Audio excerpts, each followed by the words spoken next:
Bonjour à toi. J'espère que tu vas bien. Bonne année. Si tu m'attrapes début janvier 2025, au moment où je fais cet enregistrement de Podcast M par Christine Marcotte, enchantée. Je te partage dans ce podcast des idées, trouvailles, réflexions, prises de conscience, outils, bref, tout ce qui me passionne. Et visiblement, ben, vous êtes quelques-uns quelques-unes à aimer ce que je partage. Donc, j'ai décidé de poursuivre cette aventure-là en 2025. Aujourd'hui, j'ai envie de te partager de croire en toi. Est-ce que tu crois en toi? On croit souvent en nos enfants, notre conjoint, nos projets, mais croire en toi. Est-ce que, sincèrement, là, si tu prends 2 minutes pour réfléchir, à la limite, si tu fermes tes yeux et que tu vas dans ton cœur, que tu connectes avec tes émotions, est-ce que tu peux sincèrement dire que tu crois en toi? Ma réponse à moi, c'est qu'il y a des jours que oui, puis il y a des jours que non. Pour être totalement sincère avec toi, j'ai des journées fabuleuses où je crois que je suis superwoman. Je suis bonne dans tout, toutes les sphères de ma vie vont bien. Hein? C'est facile dans ce temps-là de croire en nous. Mais quand ça va moins bien, quand tu n'atteins pas tes objectifs, quand tu perds pas le poids que tu voudrais perdre, quand tu te tapes un peu sur la tête, quand tu atteins pas tes objectifs de vente ou quand tu n'es pas la personne que tu aimerais être, est-ce que là, tu crois en toi? Parce que c'est vraiment dans ces moments-là où ça va moins bien, où c'est important de croire en toi. Si toi-même, tu ne crois pas en toi, comment veux-tu que ton entourage, ta famille, tes amis, clientes, fournisseurs, collègues de travail croient en toi? C'est un peu le même principe que quand on se dit qu'il faut s'aimer soi-même avant d'aimer les autres. Il faut s'aimer soi pour se faire aimer des autres. Il faut se respecter soi pour que les autres nous respectent. C'est la même chose.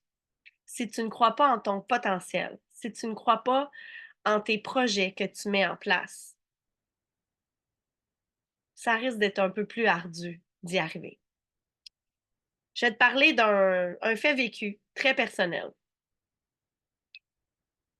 Quand j'ai lancé l'idée de faire du réseautage virtuel en appelant ça 52 nuances au RMA, 52 mardis, 52 connexions humaines à tous les mardis. Un de mes objectifs avec ça, c'était de créer la connexion avec la francophonie mondiale. C'est-à-dire que n'importe qui parle français pourrait s'inscrire à 52 nuances et se connecter via le lien Zoom qu'on envoie par courriel pour faire de la connexion humaine, de la business, de l'échange, etc., etc. À la fin 2024, comme pour tous mes projets, j'ai pris le pas de recul de me dire, est-ce que je relance ce projet-là en 2025? Est-ce que je me rembarque dans ce projet-là? Est-ce que je m'engage auprès de ma communauté et de mes clientes amies à poursuivre 52 nuances? Et la réponse instinctivement est montée et c'était un grand oui. Alors j'ai fait parfait. Qu'est-ce que je change? Qu'est-ce que je garde? Qu'est-ce que je recycle?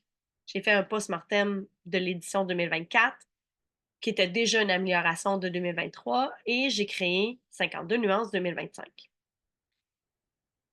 Et je me suis questionnée à me dire, OK, mais Christine, un de tes objectifs avec ça, c'était qu'il y ait des gens de partout dans le monde qui parlent français, qui se connectent avec les Québécoises. Même si on a lancé le RMA Côte-Basque, il reste que elles ne s'inscrivent pas à 52 nuances. Et je me suis dit, ben parfait, on va réfléchir à ça en 2025. On va voir qu'est-ce qui est possible de faire. Est-ce qu'on fera une promotion spéciale? Est-ce qu'on fera une porte ouverte pour essayer de faire connaître 52 nuances à travers le monde en français? Un petit peu avant les festivités du temps des fêtes, avant Noël, j'ai une Française qui m'a écrit par courriel via notre site web du RMA pour me poser des questions sur comment ça fonctionne le RMA, comment ça fonctionne nos différents forfaits, programmes, etc., etc. Et évidemment, Je l'ai référée parce qu'elle n'était pas du tout près de Côte-Basque. Je l'ai référée à 52 nuances. Mais des questions comme ça, j'en ai souvent et je prends le temps d'y répondre. Et des fois, ben, ça n'aboutit à rien. Puis d'autres fois, ben, ça crée de la magie comme aujourd'hui. Aujourd'hui avait lieu, au moment où j'enregistre ce podcast, la première rencontre de 2025 de 52 nuances. On avait 50 personnes, on a plus de 60 inscriptions, mais on avait 50 personnes qui étaient en Zoom avec nous. Un magnifique moment rempli d'émotions, de connexions, de magie, de... Mon Dieu. Il y a encore de bons humains sur cette terre, c'est ce que j'ai envie de te dire. Et en terminant cette édition-là, cette rencontre-là, j'avais un message sur WhatsApp de la Française qui m'a écrit pour me poser des questions. Et elle s'est inscrite à 52 nuances. À chaque fois que j'ai une vente qui entre dans mon PayPal, je reçois une notification et je danse. Je remercie. Je suis en gratitude. Des fois, je ne sais même pas c'est qui parce que le nom apparaît pas, mais ce n'est pas important. Je remercie quand même la personne à l'intérieur de moi, des fois à voix haute, mais il y a un étincelle, il y a un pétillement qui se fait parce que pour moi, c'est une grande marque de confiance. Quand les gens s'inscrivent à ce que je fais, quand vous écoutez les podcasts, quand vous me faites un commentaire, ça n'a même pas besoin d'être relié à l'argent, mais cette confiance-là qui est instaurée pour moi, ça c'est très précieux et c'est ce que je vais continuer le plus souvent possible de nourrir parce que c'est comme ça qu'on crée de l'échange, c'est comme ça qu'on crée de la connexion humaine. Et donc, quand j'ai reçu la notification de son achat de 52 nuances, c'est des larmes de joie qui sont montées. Parce qu'après 2 éditions qui ont été un franc succès, en mettant en place la 3e édition, je m'étais questionnée sur un des objectifs de 52 nuances qui n'avait pas encore été atteint.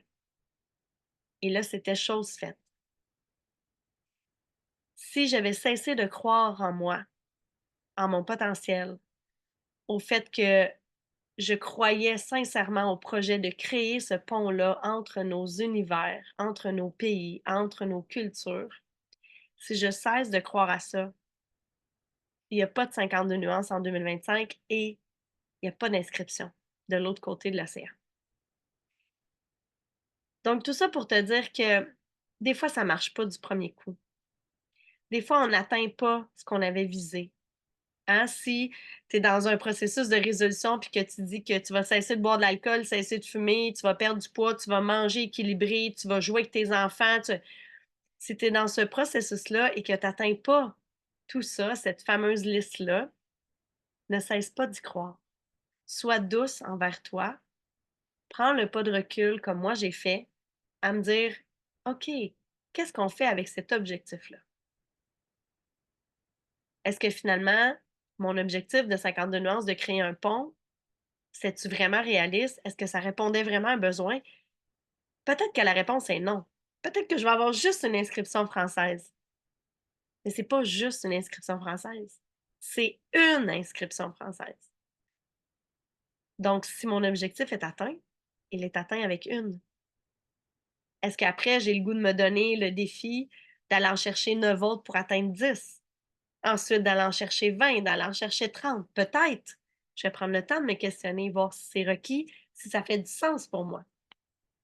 C'est la même chose avec peu importe ce que tu as envie de croire. Est-ce que tu crois que tu es capable de manger sainement, selon tes critères à toi, tout au long de l'année? Est-ce que c'est vraiment réaliste de penser ça? Est-ce que c'est réaliste de penser que tu ne boiras plus jamais d'alcool? Est-ce que c'est réaliste de penser que tu vas aller au gym 7 jours sur 7? Est-ce que c'est réaliste de faire tout ça et en plus d'arrêter de fumer? Il n'y a que toi qui connais la réponse. Mais si tu ne crois pas en toi, impossible que le reste suive. Si je ne crois pas que je suis capable d'ajouter un moment pour bouger dans ma journée à l'extérieur, si je ne m'offre pas ce défi-là comme je suis en train de le faire depuis le 1er janvier, j'y crois pas. J'y crois pas. C'est comme nos enfants, quand on leur dit que le Père Noël existe ou la Fée des Dents, Ils y croient. Et tant aussi longtemps qu'ils y croient, ça fonctionne.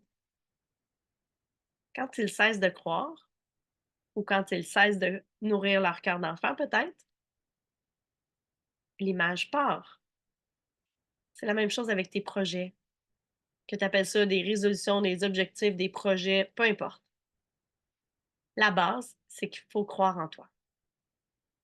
Donc, en ce merveilleux mois de janvier 2025, le 7 janvier aujourd'hui, au moment d'enregistrer, est-ce que tu crois en toi? Est-ce que tu crois assez en toi pour atteindre, pour réaliser tes rêves, pour atteindre tes objectifs, pour cocher check sur ta to-do list? C'est la question que je te pose. Je t'invite à partager avec peut-être quelqu'un qui a besoin d'entendre ça en ce moment.